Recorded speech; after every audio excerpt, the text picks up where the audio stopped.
Hello, my name is Peggy. Today I will talk about chapter 1 of Edford's book, Orientation to the Counseling Profession.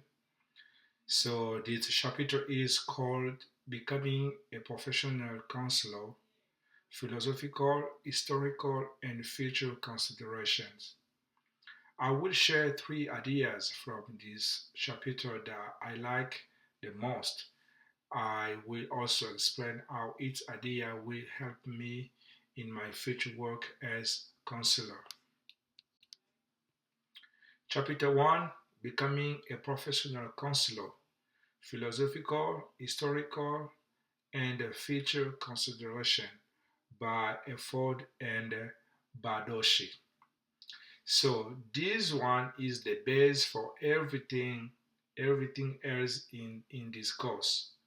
It answers three main questions. What idea makes counseling different from other helping jobs? How did counseling become the licensed job it is today? And what things are shaping its future? As I read this chapter, three ideas felt most important for my growth as a future counselor: the wellness based idea that shapes who we are, the long fight to make counseling a real profession, and the new strength that will shape the job in the future. I will talk about each of these one. I will talk about these one by one.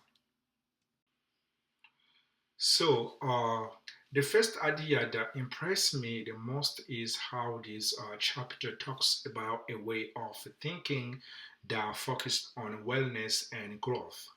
Efford and Badoshi explained that counseling, based on the American Counseling Association 2020, 2020 definition, is about helping clients become healthier and reach their goals in learning and work, not just fixing problems. And this is different from the medical model used in psychiatry and clinical psychology, on which focused on finding and treating what is wrong with a person.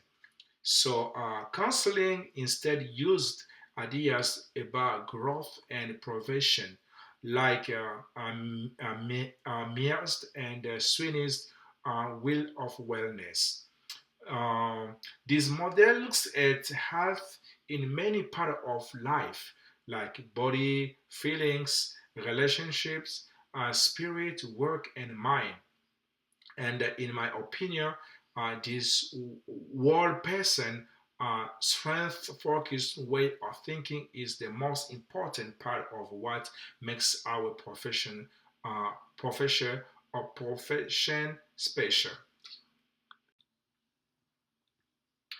This wellness idea will shape how I work, especially with couples and families.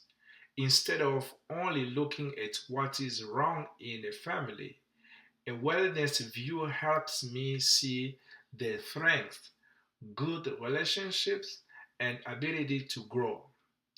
It also helps me think about prevention, helping families become strong before problems happen, not just after.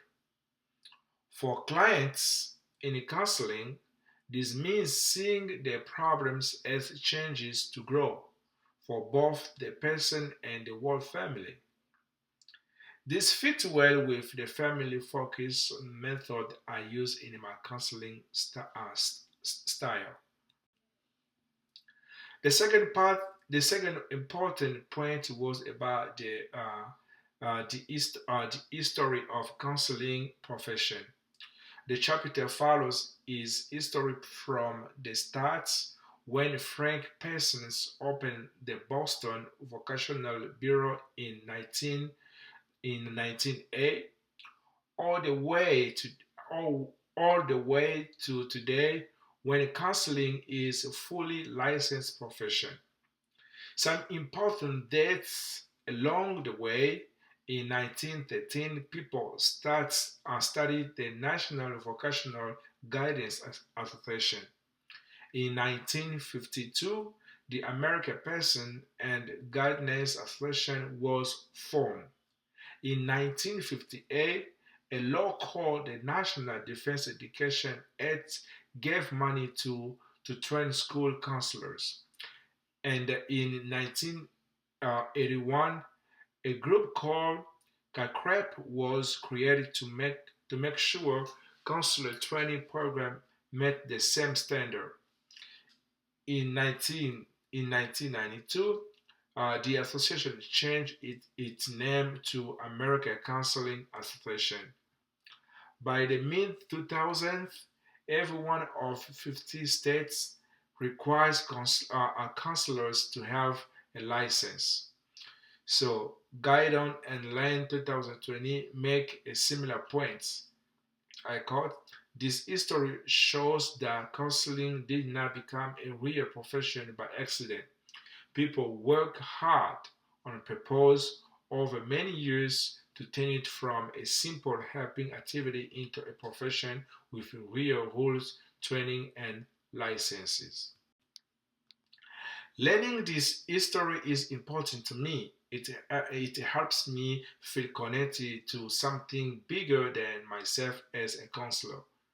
Knowing that people work hard for many years to win licenses, uh, to win licensure accreditation and recognition makes me want to stay active in groups like the American Counseling Association and my state counseling group. It also helps me explain clearly how licensed professional counselor is different from similar jobs like psychologists or social workers. This helps me work better with other professionals and helps clients trust me more. Finally, this history reminds me that I still need to keep fighting for things like license portability.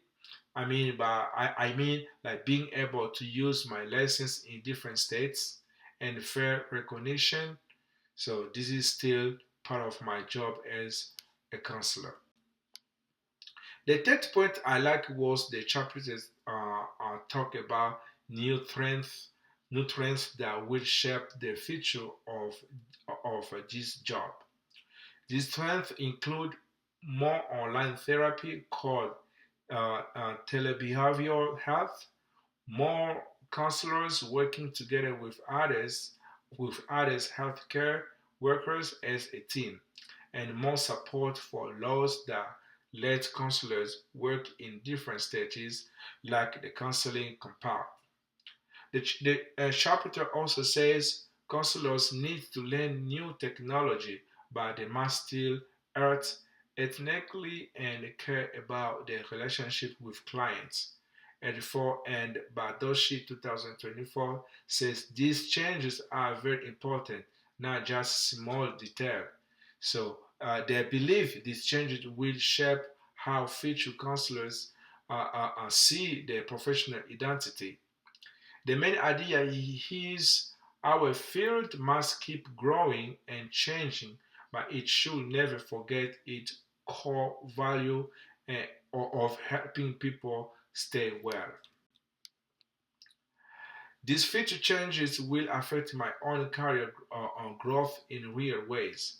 I plan to learn how to give therapy online, telehealth, so I can help couples and families who found it hard to come to in-person visit. At the same time, I will stay careful about the special ethical issues that come with online therapy. I also want to keep supporting licensure portability.